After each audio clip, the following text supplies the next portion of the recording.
রাতে কাল ঘুম হয়েছে তো বোসবাবু? সকাল সকাল উঠে পড়েছেন দেখলাম। এখনও তো চা দিতে অনেক দেরি।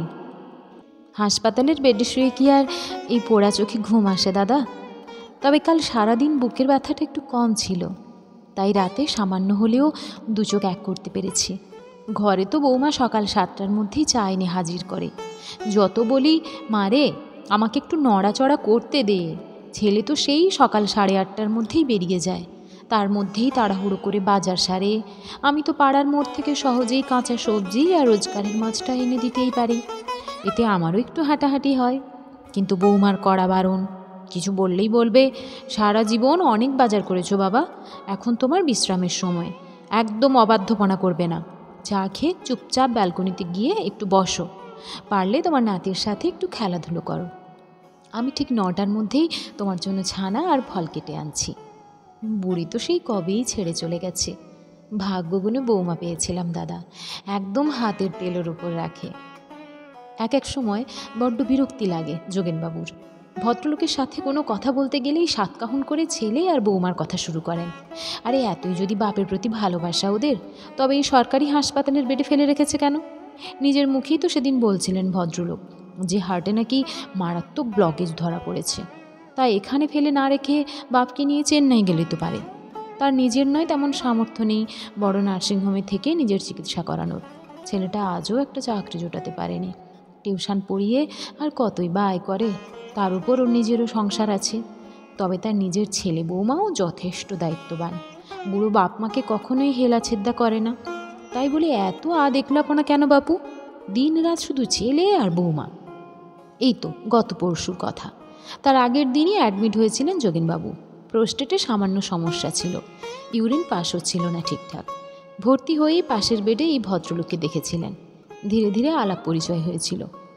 পরের দিন সন্ধ্যার পর যখন তার ছেলে আর বৌমা দেখতে এসেছিল, তখন কেমন যেন হাঁ করে তাকিয়েছিলেন ভদ্রলোক। ওরা সবাই চলে যাওয়ার পর প্রথম মুখ খুলেছিলেন ভদ্রলোক। বাহ, ছেলে বৌমা নিয়ে ভরপুর সংসার তো আপনার দাদা। তবে আপনার তো শুনলাম প্রোস্টেটের সমস্যা। ছেলেকে বলবেন একটু ফল টল আনতে। খাওয়ার তো কোনো রেস্ট্রিকশনস নেই আপনার।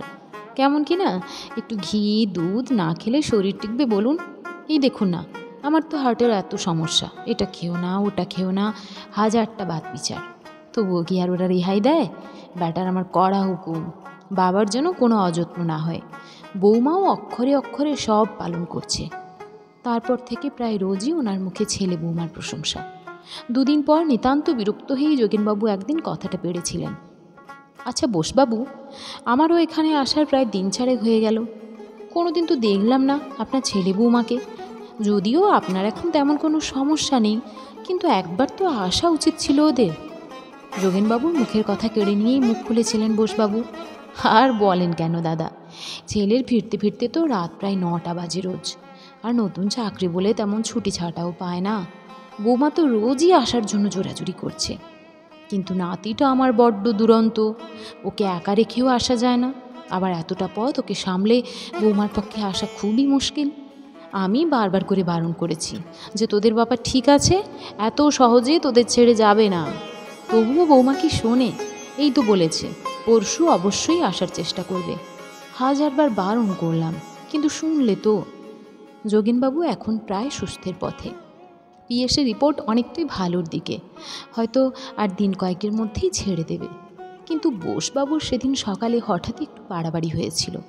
ভয় পেয়ে গেছিলেন যোগেনবাবু। এই কদিনেই পাশের বেডের এই মানুষটার উপর কেমন একটা টান জন্মে গেছে। হয়তো একটু বেশি বাড়ির কথা ফলাও করেন ভদ্রলোক, কিন্তু মানুষটা বড্ড ভালো।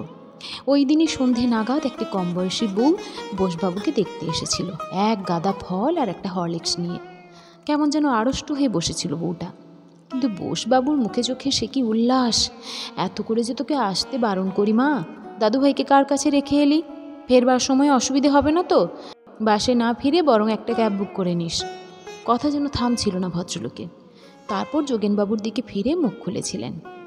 বৌমা আমার বড্ড চুপচাপ দাদা, কিন্তু এত কেয়ারিং যে কি বলবো। এদের ভালোবাসাই আমাকে আটকে রাখবে অনেক দিন। কিন্তু ছেলে বৌমার ভালোবাসা বোসবাবুকে আটকে রাখতে পারেনি। ওনার বৌমা আসার ঠিক পরের দিন সন্ধ্যার পর আবার সেই বাড়াবাড়ি, ম্যাসিভ অ্যাটাক। অস্থির হয়ে পড়েছিলেন যোগেনবাবু। ওয়ার্ড বয়কে ডেকেছিলেন ইশারায়। আরে তোমাদের কাছে নিশ্চয়ই নাম্বার আছে, ওনার বাড়ির লোককে ইমিডিয়েট খবর দাও, অবস্থা আমার বিশেষ ভালো ঠেকছে না। বাড়ির লোককে কোথায় পাবো মেসমশাই? থাকলে তো ফোন করব। ওয়ার্ড বয় তাপস তখন দারুণ ব্যস্ত। আরে অদ্ভুত বলছো তো তুমি। যোগেনবাবুর চিন্তিত মুখ।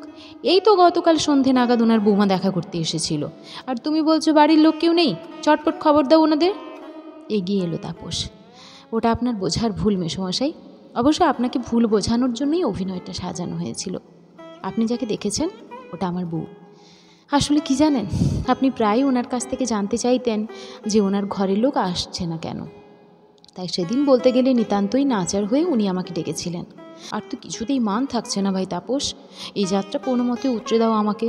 জীবনে কোনো দিন কারো কাছে হারিনি, আজ এই শেষ সময় কিনা এই পাশের বেডের মানুষটার কাছে হেরে যাব। তারপর প্ল্যানটা উনি সাজিয়েছিলেন আর আমার হাতে কিছু টাকাও গুঁজে দিয়েছিলেন। কি করব বলুন, ফেলতে পারলাম না অনুরোধটা। আসলে মানুষটাকে চিনি অনেক দিন, রেলে বেশ পদস্থ পদে চাকরি করতেন আর খুব ডাকসাইটে ছিলেন।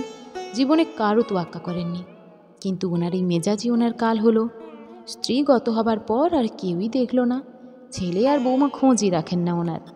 জীবনের সব গচ্ছিত সম্পদ একটা অনাথ আশ্রমে দান করে সেখানেই থাকতেন। ওনার শরীর খারাপ দেখে সেই আশ্রম থেকেই এখানে ভর্তি করে দিয়ে গেছিল।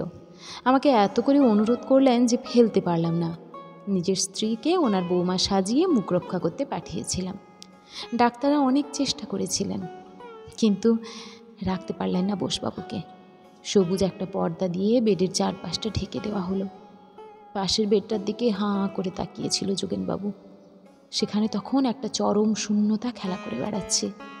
জীবনের কাছে হেরে গেলেও যোগেনবাবুর কাছে হয়তো জিতে গেলেন ভদ্রলোক।